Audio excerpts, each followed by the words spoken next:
I'm Greg Landorf, host of New York Sports and Rhymes. I blend sports and rap together through well-written short features. Segments revolve around points that normally aren't mentioned in the same breath. I tie them together while remaining on topic.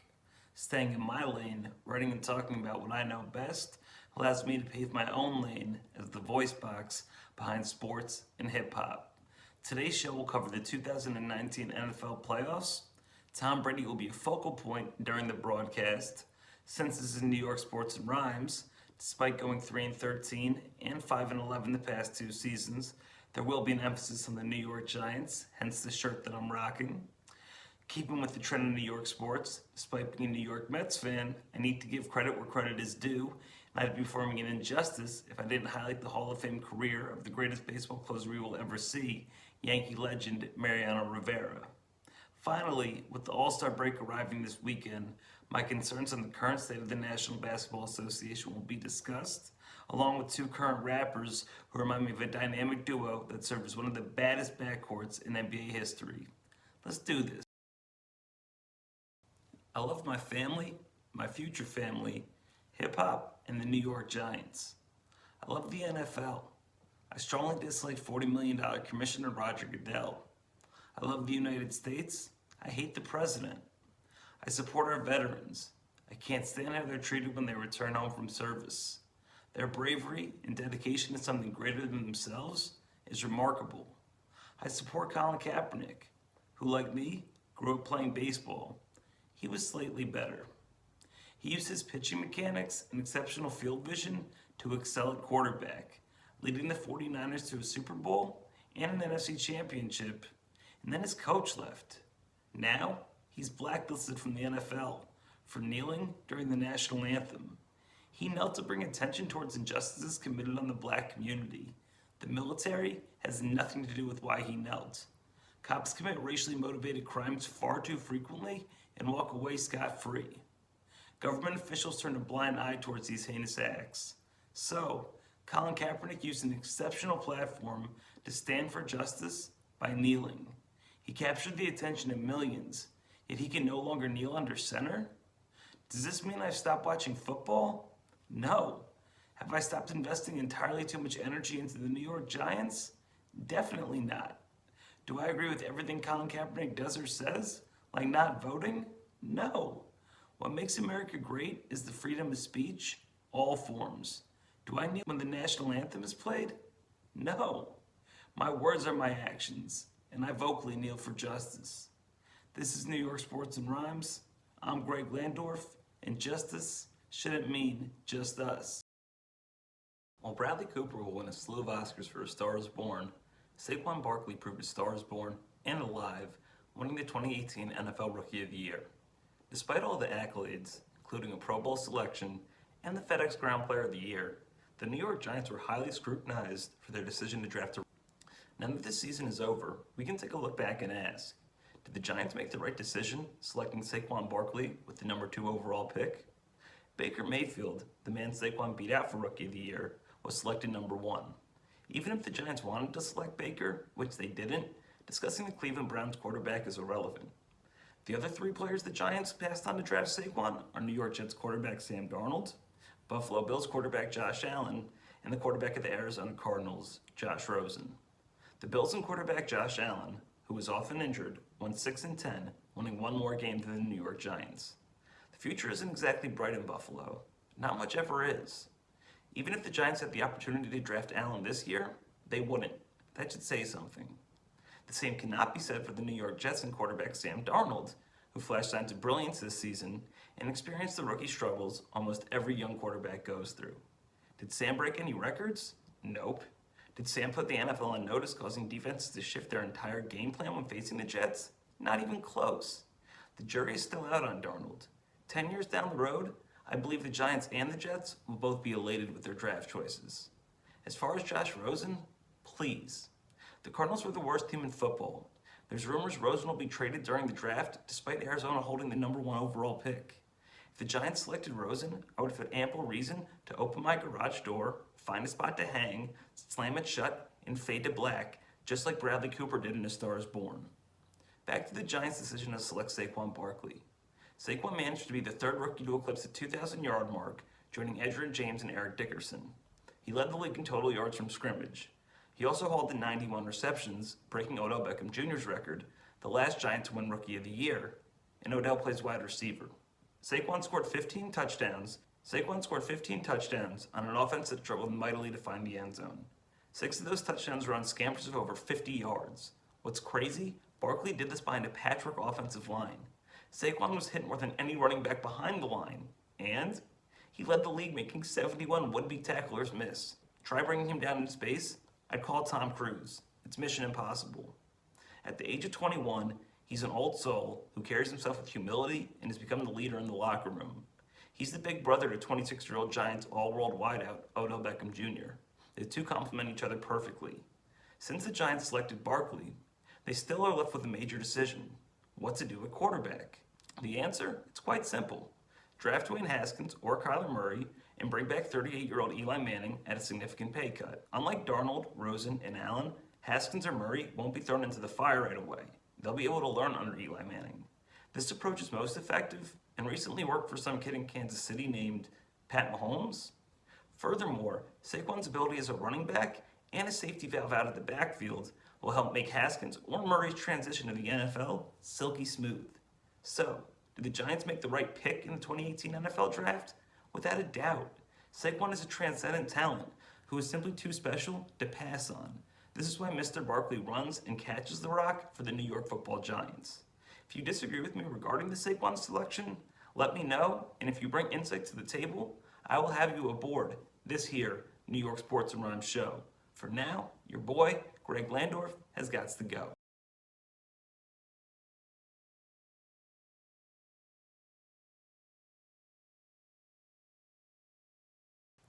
All eyes were on the Lone Star State Saturday as the Houston Texans and Dallas Cowboys played host to the NFL's wild card round. For the Texans, luck and talent provided to be too much for them to handle. The Colts won convincingly, 21-7. The more dominant offensive line prevailed, as it usually does in the postseason. Indianapolis ran for 200 yards, controlling the time of possession. Deshaun Watson ran for his life all game long, getting sacked repeatedly in the red zone, keeping the Texans out of the end zone, effectively ending their season. They usually choke in the playoffs. The lone team in Texas to rock as star as their logo resorted back to their ways of the 90s. Imitating Silk the Shocker, the Cowboys beat the heavily favored Seattle Seahawks 24-22. Dakota Prescott played less like Dakota Fanning and, well, more like a playoff quarterback. Ezekiel Elliott was properly fed and dominated on the ground behind the NFL's best offensive line. Dallas has drafted exceptionally well, building a defense with playmakers on all 3 levels. I can't believe I'm saying this, but watch out for them Cowboys. They're built to win during the postseason. Sunday was a wild finish to Wild Card Weekend. Melvin Ingram and the Superchargers D stymied rookie sensation Lamar Jackson, singing, "I'm sorry, Miss Jackson, but we are for real," causing Lamar to fumble 3 times, including a flawless strip sack on the Ravens' final possession. Old man Phillip Rivers kept the Ravens' defense at bay, improving his postseason record to 4-0 in the wild card round. San Diego won in the trenches, which is a formula for sustained success throughout the playoffs. The best game during Wild Card Weekend was saved for last. The defending Super Bowl champion, Philadelphia Eagles, traveled to the Midwest to take on the modern-age monsters of the Midway. The Chicago Bears, led by all-world defensive end Khalil Mack, went 12-4 during the regular season, winning the NFC North and earning the number 3 seed. The Eagles snuck into the playoffs in the final week of the season, securing the 6th and final seed in the NFC. Second-year quarterback Mitchell Trubisky had a very impressive outing for the Bears, throwing for over 300 yards, a touchdown, and no interceptions in his first ever playoff game. Numbers aren't everything, and magic isn't a statistic. It manifests itself on the field. St. Nick Foles engineered another come-from-behind drive for the Eagles, throwing a dime to Golden Tate in the corner of the end zone on 4th down, giving Philly a 16-15 lead with 56 seconds left. Mitch responded with a momentous drive of his own, gaining chunks of yards through the air while working the clock like a seasoned vet. He set up a game-winning 43-yard field goal attempt with 10 seconds left. After hitting the uprights on 5 separate occasions during the regular season, Bears kicker Cody Parkey decided to connect with familiar territory, drilling the left upright, then the crossbar, only for the football to ricochet into the end zone. No good. Chicago had their chance to ground the Eagles. Instead, the Bears suffered an agonizing defeat, 16-15, in true Chicago fashion. Steve Bartman, if a World Series win wasn't enough, Cody Parkey has kicked the door wide open for your Windy City reunion. That's a wrap for Wild Card Weekend. I'll be back with a recap of the divisional round. This is Greg Landorf, and that was New York Sports and Rhymes. 1 week down, 3 to go. Who will capitalize on their shot?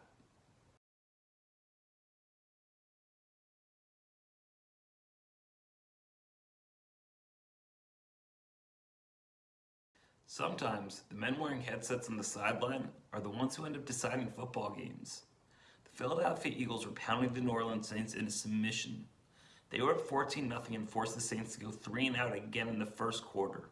Instead of punting, Coach Sean Payton knew the Saints season was on the line and desperate measures had to be taken. He did what every football mind knew he would do, faking the punt, catching Philadelphia sleeping, picking up the first down with his Swiss Army knife, Taysom Hill.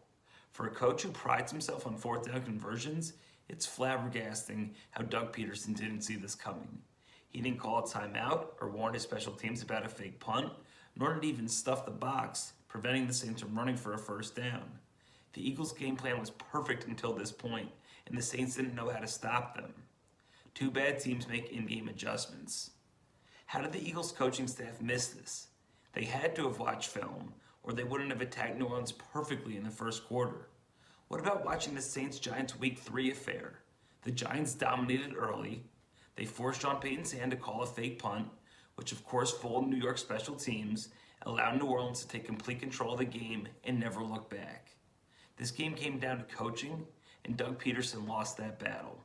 The raucous crowd that was eerily silent reached new decibels after Sean Payton's second brilliant decision, going for it on 4th and goal on that same possession, cutting the deficit to 14-7. He could have played it safe and settled for 3, yet this is the playoffs, and 3 points would have been a victory for Philly. New Orleans needed momentum to shift entirely in their direction, and that it did. Right guard Brandon Brooks getting injured for Philadelphia certainly wasn't helpful. With Brooks in the game, they scored on both drives. Without Brooks, the offense sputtered. They threw a pick, 5 punts, and another pick. The Saints' in-game adjustments allowed them to slow things down and climb back in the driver's seat. Drew Brees stopped throwing deep where he was picked off and instead picked apart Philly's soft zone. The same zone the Eagles used to perfection to hide gaping weaknesses in their secondary before Drew Brees received second wind. Kicker Will Lutz went from putts to being able to strut out of the Superdome to kick another day. After Lutz missed a field goal, the mystery of St. Nick Foles seems certain to continue. With the Eagles down 20-14 and 3 minutes remaining on the clock, St. Nick drove Philly right down the field to the outskirts of the red zone. He got a second down snap off before the 2-minute warning, throwing to a wide open Alshon Jeffrey, hitting him directly in his hands, only for the football to bounce off Alshon's mitts, fluttering into the outstretched arms of Marcus Lattimore. Whoops. To blame Alshon Jeffrey would be easy, idiotic, and wrong. Alshon stepped up to the podium and took full responsibility for the loss post-game like a classy human being. Meanwhile, Philly fans are pointing the finger at their all-star wide receiver. Classic. Idiots remain idiots, and we're reminded of this every day on Twitter. This loss is squarely on Doug Peterson. How dare he not step on the Saints' throat when he had the chance? Instead, he performed the unthinkable, giving CPR, bringing New Orleans back to life. Attempting a fake punt in the first quarter was the most obvious sign of desperation. The Saints were outmatched, and with one play, they flipped the script. The Eagles are officially grounded, and they took the wind out of their own sails. Go figure. This episode is a wrap like a packed lunch. I'll be back, I can assure as much. Signing out, Greg Landorf at New York Sports and Rhymes. One time for your mind. Instead of bickering at the refs, maybe head coach of the Saints, Sean Payton, will be better off focusing on the multitude of mistakes he made during the NFC Championship game. I find it interesting that the same man, Coach Payton, who allowed his defensive coordinator to deploy Bountygate, an incident where a member of the New Orleans Saints were paid bonuses or bounties for injuring opposing teams' players from 2009 when they won the Super Bowl to 2011, won't stop complaining about a defensive infraction that now went against his team? I've got one word for you, buddy. Karma. The Superdome has a knack for hosting NFC championships that results in overtime thrillers and significant changes to the rulebook. We have Bountygate to thank for the crackdown on illegal hits, including targeting defenseless players and purposeful helmet-to-helmet blows. 9 years later, a no call on an obvious pass interference is going to change the game for better again, potentially allowing penalty flags to be challenged in-game, if not by head coaches, then by the league offices in New York. Now, let's forget about the refs for a second and focus on the ghastly in-game blunders made by Sean Payton. After the Saints picked off Los Angeles Rams quarterback Jared Goff in their first possession and forced the Rams to go 3-and-out on their second possession, the Superdome was rattling as the Saints built a 13-0 lead. The top was ready to come off the stadium after the Saints forced another 3-and-out to start the second quarter. The Rams lined up to punt, and as I went to fast forward through commercials, I DVR'd the game since I started late. I thought to myself, maybe you should wait. Rams punter Johnny Hekker is the king of fake punt passes, and God knows the Rams need some magic here, just like the Saints did last week against the Philadelphia Eagles. How can I see this coming and Sean Payton, the mastermind who pulled this off last week, doesn't? Isn't it fitting that the Rams' strong safety, Sam Shields, caught Hecker's pass, a player whose career was almost derailed by concussions, and was able to put a defender on skates, shake him, and easily pick up a first down? Talk about a shift in momentum. The Rams were able to go on a 14-play, 7-minute drive that culminated in a field goal. It's no surprise LA's defense suddenly came to life, forcing 2 punts, allowing the Rams' offense to find their rhythm. LA capped off an impressive 81-yard drive with a touchdown in the waning seconds of the first half. All of a sudden, we've got ourselves a ball game. And it could have been prevented if Coach Payton simply thought, what would I do in this situation? Cowards blame losses on others, and I'm just getting warmed up on you, Sean. Remember, Coach, when you point the finger, there's 3 pointing back at you. After the Rams tied the ball game at 20, Saints quarterback Drew Brees hit wide receiver Ted Ginn Jr. deep for a 43-yard gain at the 2-minute warning. With the ball at the 13-yard line, Brees took a shot to wide receiver Michael Thomas on first down. Understandably so, in hopes of scoring a touchdown and putting the game away. Unfortunately, the pass was broken up, effectively stopping the clock. At last, Payton showed intelligence and ran the ball on second down, forcing the Rams to call their second timeout. Then, on 3rd and 10, with 1 minute and 48 seconds left in the game, Sean Payton decided it was wise to pass? Are you kidding me? You're not going to run the ball, drain the clock, and force LA to call their last timeout? Of course the pass fell incomplete, and the clock stopped, preserving LA's last timeout. I know we're only a month removed from the holidays, but the playoffs aren't the time for giving gifts. Without the luxury of the timeout, the Rams' final drive would have been rushed, especially with a 24-year-old under center and the ear-splitting noise of the Superdome. Instead, they marched methodically down the field. Once LA got the ball to the Saints' 33-yard line, 33-year-old head coach Sean McVay of the Rams had the presence to use his present, wisely calling a timeout with 44 seconds remaining. During this break, Coach McVay was able to draw up the next 3 plays, allowing his special teams unit to calmly take the field and drill the 57-yard field goal to force overtime. No big deal. Then, in OT, just like the Pats and Tom Brady, the Saints got the ball first. What an excellent chance to win the game with a touchdown, something they do with their eyes closed in the Superdome. Unlike the Pats and Tom Brady, who were on the road, the Saints' offensive line was overpowered by the Rams' fearsome front as they hit Brees and forced an interception. Yikes. With great field position, the Rams ran a few plays, and instead of kicking themselves in the ass, they settled for a field goal and a spot in Super Bowl 53. This isn't hating. More than anything, I'm disappointed in Sean Payton. Don't throw stones when you live in a glass house, and if you got a glass jaw, you should watch your mouth. I'm Greg Landorf, and this, ladies and gentlemen, was a fine time on New York Sports and Rhymes.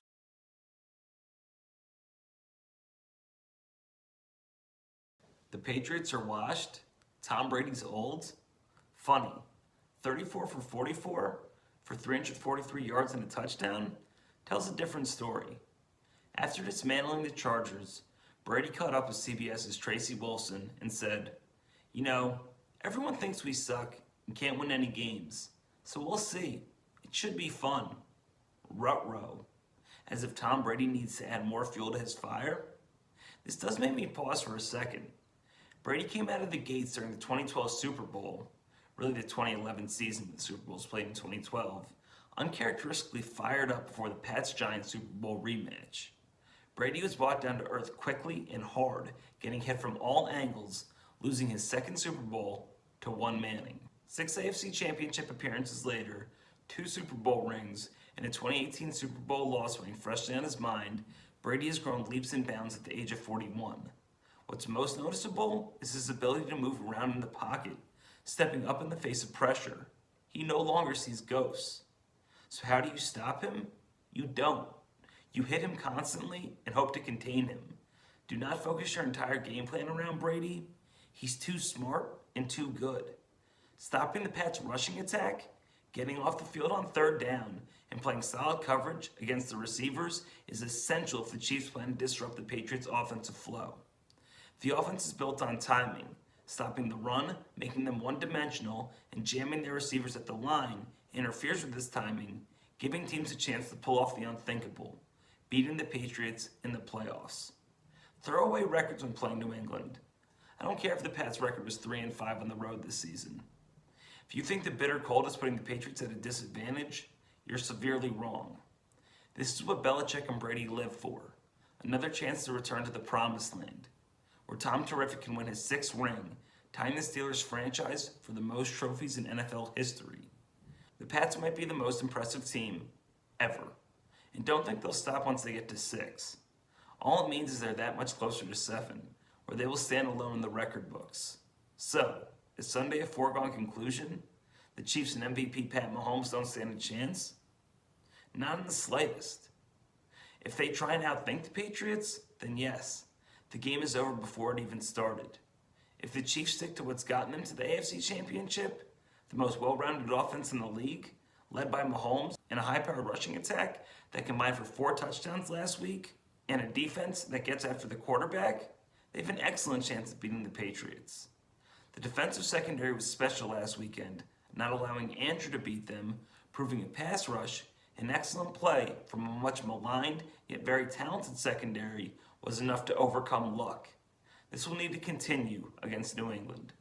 If you're the Chiefs, stick to your game plan and do not allow the mere presence of the Patriots on the other sideline to dictate your decision making.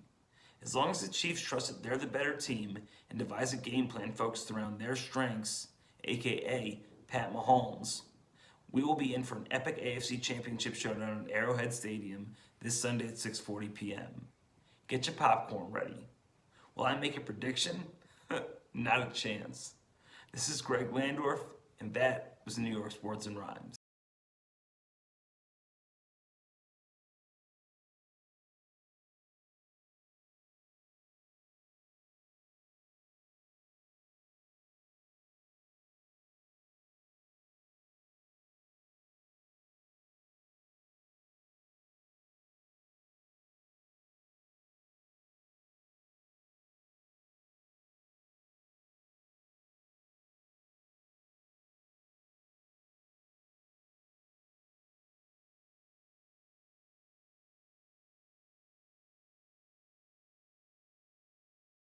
Simple-minded folks love to bring up the debate about who's more important to the Patriots, quarterback Tom Brady or head coach Bill Belichick. The answer? Bill Belichick. Belichick broke into the league with the New York Giants under the tutelage of head coach Bill Parcells. He was a young pup when he became the Giants' defensive coordinator. Fortunately, he led a dominant defense during an era when defense still mattered. Belichick was fortunate enough to coach Lawrence Taylor. The greatest defensive player in football. Instead of teaching or preaching, he shut his mouth and decided to learn from LT, internalizing the most valuable lesson. Not all players are equal. They're human beings with unique skill sets who respond to coaching differently. Belichick ran with this idea, making him the NFL's most versatile and successful head coach ever. During Belichick's first year as head coach of the New England Patriots, his quarterback coach, Dick Rabin, begged and pleaded with Belichick to pass over numerous quarterbacks in the draft. In the 6th round, the time finally came to pull the trigger, and the New England Patriots drafted Tom Brady. In 2001, Rabin tragically died of a heart attack a week before the season started. He was the Pats' first and last quarterback coach during the Bill Belichick era. Instead of hiring another quarterback coach, Belichick then made his best decision as a head coach. He spent hours locked away in a room reviewing film with starting quarterback Drew Bledsoe and backup Tom Brady. Belichick decided his quarterbacks would view defenses through the eyes of a defensive mastermind, not through the lens of an offensive coordinator like every other quarterback in football. 2 weeks into the season, Bledsoe ruptured a blood vessel in his chest, nearly dying on his way to the hospital. This is beginning to sound like an obituary. It's anything but. In Bledsoe's absence, Brady played quarterback with the vision of a young Lawrence Taylor. This is when Belichick knew he had his guy. Brady went on to win the division and later the Super Bowl, where he was crowned MVP. The decision to make defense and offense interchangeable is why the Patriots have won the AFC East 15 out of the last 17 seasons. The 2 years they didn't win the division, they didn't make the playoffs, despite going 9-7 and 11-5. The brilliance and evolution of Bill Belichick is on full display when he exploits the offensive-minded NFL. When the Patriots take on the Los Angeles Rams on Sunday, February 3rd, 2019, in Super Bowl 53, it will be the 18th anniversary of the Patriots' first title. That came against who else but the Rams, formerly of St. Louis. Tom Brady is the greatest system quarterback ever to call plays under center. He will break every record imaginable, making up records that didn't exist during the days of BB, before Brady. Yet, without Bill Belichick, the Patriot way wouldn't stay dominant to this day. Thanks for rocking out with me. It's your one and only Hebrew, capable of seeing through the clutter and discussing New York sports and rhymes like no other. Tom Brady has luscious locks, a rocket arm, and now 6 Super Bowl rings. He's the GOAT, greatest of all time for you old folks, and a role model for us all. You know who he reminds me of? Odell Beckham Jr. That's right, and no, I'm not smoking crack. Think about it. TB12 as a candidate sets records. He speaks out against the commissioner and goes ballistic on the sideline, cursing out coaches and tearing into teammates when they blow assignments. Brady's passionate. In short, he embodies everything that's right about the NFL. Odell Beckham Jr. also has long flowing hair, unbelievable hands, and is shredding records like a DJ. He lets his tempers flare on the sideline. He calls out teammates for their lackluster play at times, and he's questioned the coaching staff's ability to make in-game adjustments. Yet for some reason, hold up, he embodies everything that's wrong with the NFL? Let's take a closer look. Both men are immersed in drama off the field. Sure, Odell was filmed hitting a blunt before fornicating with a model. Let's not forget, the golden boy, Tom Brady, divorced his first wife, a model, while she was pregnant with their first child, to marry the supermodel. On the field, time stops as we get to witness excellence. When the ball's in Brady's hands, the Pats don't lose. When the ball's in Odell's hands, the Giants win. Neither player cares about what's right or wrong with the league. They care about winning, about never settling and doing what it takes to be the absolute best. Their antics are eerily similar, yet Brady's maturity and white skin allows the media to focus on his historic career and, most importantly, the way he plays. Odell Beckham Jr. is 26 years old, black, and tatted up. He causes the media frenzy, becoming TMZ's superstar, not the NFL's. However, when OBJ plays, his passion and commitment to excellence and the way he dominates reminds me of one player and one player only. You guessed it, Tom Brady. Greatness is about overcoming barriers. Color doesn't need to be one of them. This is Greg Landorf, and that was New York Sports and Rhymes. Forget LeBron James or Kobe Bryant. The athlete who most closely resembles Michael Jordan doesn't even play the same sport as him. Who is this mysterious man? Simple. It's Tom Brady. Similar to Michael Jordan, who was cut from his junior varsity team, Tom Brady wasn't drafted until the 6th round with the 199th pick. Jordan didn't stop playing basketball after getting cut from the JV team. He went on to become the best player in the state of North Carolina, where he went on to play for Dean Smith at UNC, the only coach capable of holding Jordan under 20 points. While Brady didn't experience the same fame backing up Drew Henson at Michigan, he won a national championship in 1997. After getting drafted at pick before 200, Brady went out to Patriots owner Robert Kraft, looked him square in the eye, and told him, "This is the best decision you've ever made," before shaking his hand and later delivering on his promise. MJ finished his career with 6 championship rings. At the age of 41, Tom Brady has now earned his 6th Super Bowl ring. Jordan and Brady have both been elected to 14 All-Star games apiece. They've both been the Illustrated Sports Person of the Year and the AP Athlete of the Year as well. Jordan and Brady are the most productive offensive players in history when it comes to the playoffs in their respective sports. What connects both players goes far beyond accolades. Beating them doesn't happen, unless you're Eli Manning, in which case you beat Brady twice. In order to have the slightest chance against either player, mistakes can't occur. They're perfect, so it's wise to follow in their footsteps. If you give either dude a second chance, you'll instantly regret it. While America loves to root against them, any sports fan with an IQ level above Trump has the utmost respect for Michael Jeffrey Jordan and Thomas Edward Patrick Brady Jr. Legendary masterminds who have coached Brady and Jordan built systems and dynasties around each player's greatness. Continued success is only possible when a team is fully bought in. This is something Mike and Tom internalized from the jump, and their leadership, more than anything, produces results. What's the end game in professional sports? It's winning. When you think of Michael Jordan and Tom Brady, what's the first thing that comes to mind? It's winning.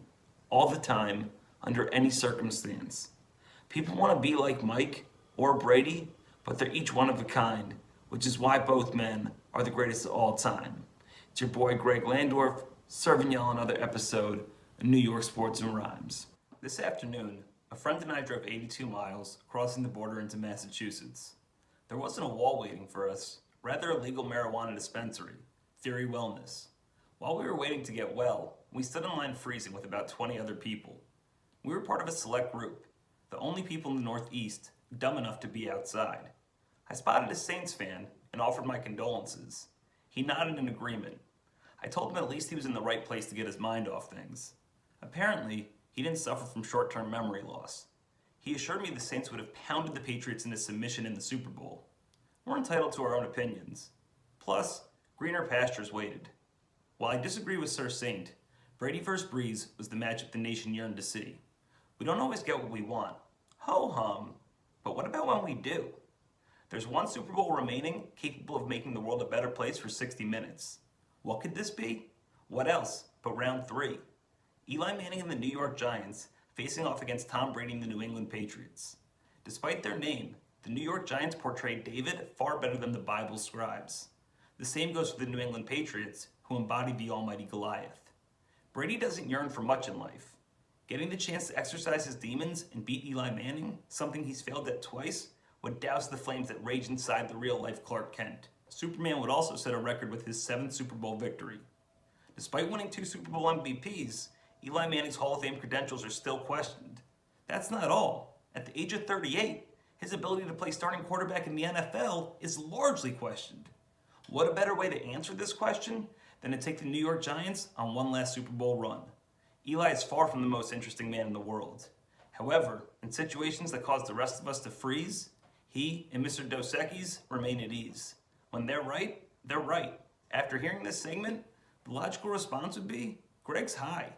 While you'd usually be correct, this time, you're not. Is it wishful thinking? Yes. Has this happened before? Yes. 2 times, in fact. In 1980, a miracle occurred on ice. In 2020, 40 years later, will we witness another miracle in real life? I'm Greg Landorf, this is New York Sports and Rhymes, and I believe in a future that's bright. That's all, folks. Have a good night.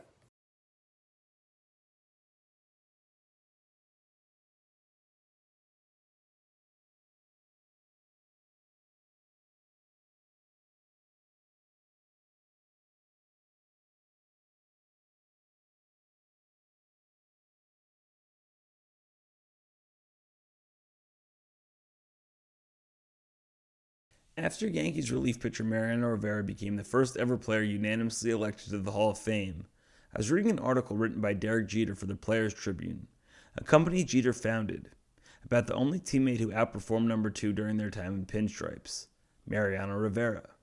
You want to hear something crazy? In human history, more people have walked on the moon than have scored an earned run off Mariano Rivera in the postseason.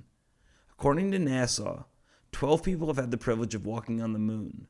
According to Baseball Reference, 11 people have scored an earned run off playoff Mo. If they make a movie about the historic career of the Yankees closer, let's hope Hollywood does Mariano Rivera more justice than they did for Neil Armstrong with First Man.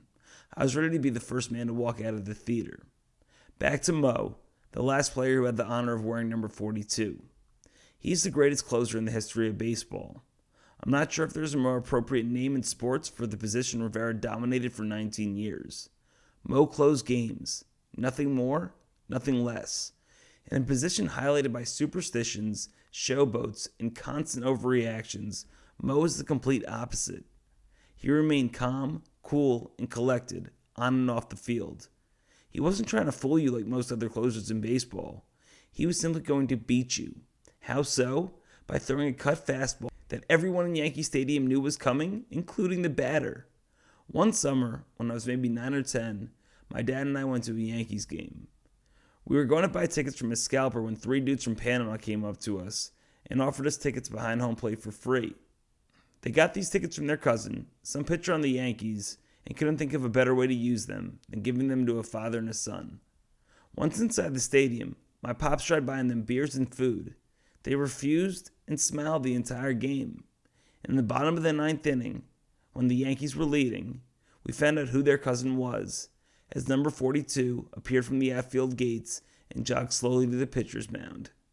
We went home shortly after, celebrating a Yankees victory thanks to the only 3 Ks that can ever stand for something positive. It's a moment 2 diehard Met fans still cherish to this day. Not only is Mariano Rivera the best closer baseball will ever see, he is also one of the best people to grace the major leagues with his gentle presence.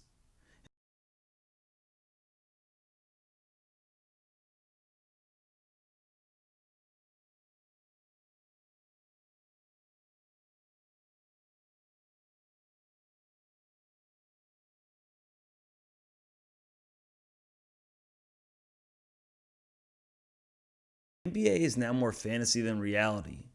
Who doesn't want to work with their best friends? No one.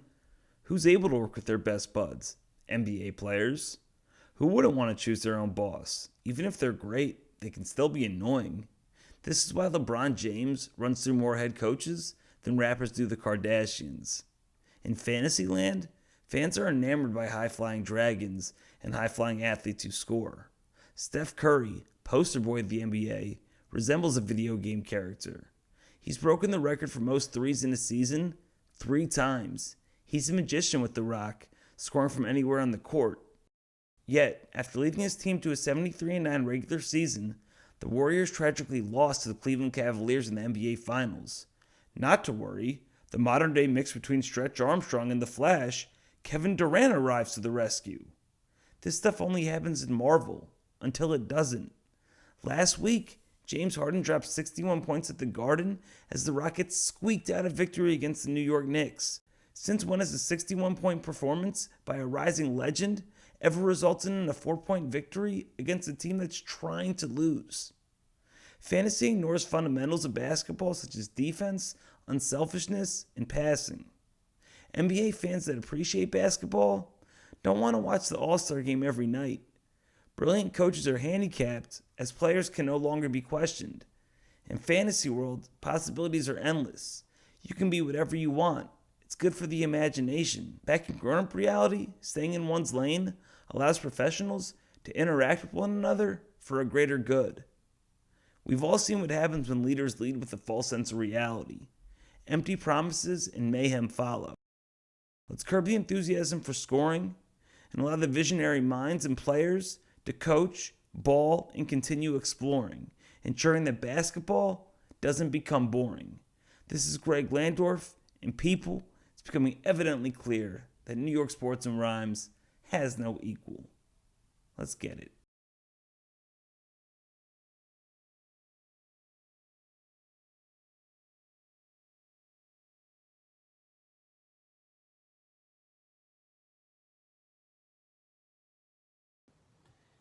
Wiz Khalifa and Currency have cemented their legacy as one of hip-hop's greatest duos. They're extremely similar to the backbone of the Badboy's backcourt, Isaiah Thomas and Joe Dumars. Dumars arrived on the scene a few years later, and the dynamic guards wreaked havoc on the league. Coach Chuck Daly allowed Zeke and Joe to switch positions on the fly. They'd run the point and the two, depending on the flow of the game. They became the first backcourt to freestyle, playing off each other's strengths. This is how Currency and Wiz react in the booth, perfecting the give-and-go flow. Their music is similar to two guards running a fast break, threading a no-look pass, or tossing an alley-oop off the glass. This can occur over jazzy instrumentals or gritty, bass-laden beats. They're most versatile when building off each other's verses, using their own style, which comes together. Their bars are heightened to a level that isn't heard on their solo projects. Just as Isaiah was the leader of the Pistons, the Taylor Gang general, Wiz Khalifa, is this tandem superstar. Currency sits in the background, perfecting his craft, slowly becoming the most reliable MC in rap. All he does is make music, and it doesn't get old. Quality, consistency at an elite level is what Young Spitta delivers. This allows Wiz to return to his roots as a cunning linguist, coming correctly on tracks. Dumars could slap the cuffs on any opponent, locking down the league's best, including Michael Jordan. Number 4 wasn't one-dimensional. He painted from behind the arc. This is why Dumars, not Isaiah, was originally selected to the NBA Dream Team. Joe was also the level head that kept the bad boys from falling off the edge. Wiz shines brightest on stage, no matter the venue or audience. His presence draws crowds closer. The bigger the game got, the better Zeke played. He's known for taking quarters over late in games. His playoff resume consists of quarters with 16, 22, 24, and 25 points, and a 16-point fourth quarter with 94 seconds left in a deciding Game 5 against the New York Knicks. Both combinations of rappers and hoopers have perfected nonverbal communication. They know where the other man is moving or what they're about to say, since they both remain on the same wavelength. There are more famous and successful 1-2 punches in the NBA and in rap. Isaiah and Dumars were visionaries, mastering small ball before it was cool, winning in a way that hadn't been seen before. An authentic, underground, and unique sound is what separates Wiz and Currency, starting with mixtapes turning into multi-millionaires, creating a sound that is yet to be replaced. Both pairs spent 9 years together and won 2 titles. Two little dudes brought 2 major rings back to Detroit. How Fly in 2009, Khalifa and Currency's 2 projects, are permanently ingrained in rap's Hall of Fame, along with many other musical accolades. They're the first of their kind, underdogs who dominate and remain underappreciated and don't care. It's rare, sort of like Mr. Clean with hair. Shout out to the Bad Boys, Taylors, Jets, and anyone repping the life. This is Greg Landorf. That was New York Sports and Rhymes. And for now, it's time to hop off the mic.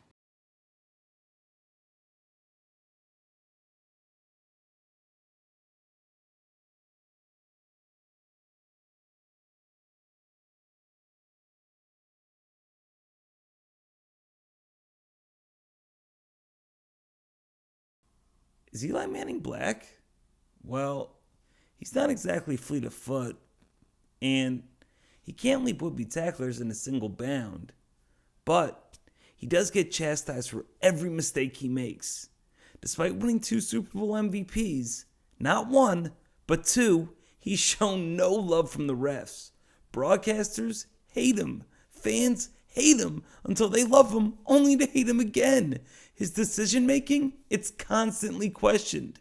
A brand new coaching staff still tells Eli what plays to run, despite the fact that he's more successful and intelligent than any of them.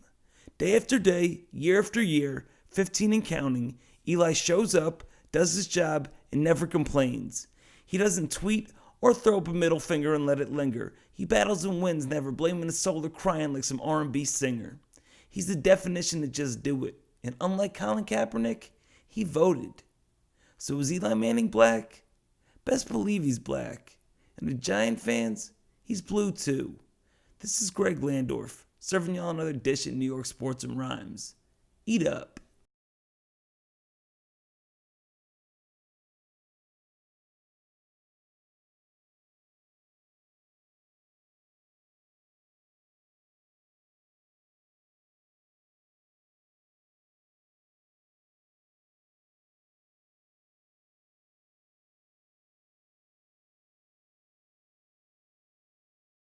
With all the post-Super Bowl focus surrounding Bill Belichick, Tom Brady, and Julian Edelman, one man has gone unnoticed. Who's this mysterious character? It's Wade Phillips, the defensive coordinator of the Los Angeles Rams and the real MVP of Super Bowl 53. Phillips' game plan somehow confused Tom Brady. Confusion and Tom Brady go together like Trump and logic. He disguised defensive coverages, switching from man to zone to man right before the ball was snapped, throwing off Brady's vision, causing Tom to throw an interception on the first possession of the Super Bowl. Phillips made sure his defenders were relentless in their pursuit of Brady, and they made their presence felt physically without drawing penalties. This alone is the epitome of excellent coaching, especially in today's NFL against Tom Brady. Phillips led a defense loaded with big names and even bigger question marks surrounding their character. They played textbook defense, and instead of talking, they sprinted across the field, stopping the Pats repeatedly on third down, not allowing a touchdown through 3 quarters. These men rallied around their guy and set a Super Bowl record as a result. Wade Phillips is responsible for holding the Patriots to 13 points, their lowest point total in 9 Super Bowl appearances. Wade Phillips mastered his responsibilities. Unfortunately, the offensive masterminds of the Rams failed masterfully. Phillips isn't responsible for 24-year-old Rams quarterback Jared Goff, who resembles a prepubescent Ryan Gosling. He's not responsible for the Rams going to Jared so frequently. When men buy jewelry, it's usually because they made a mistake. Goff's inability to step up in the face of pressure was obvious all evening. Wade Phillips was busy preparing his defense to prevent Brady from executing another Super Bowl winning drive.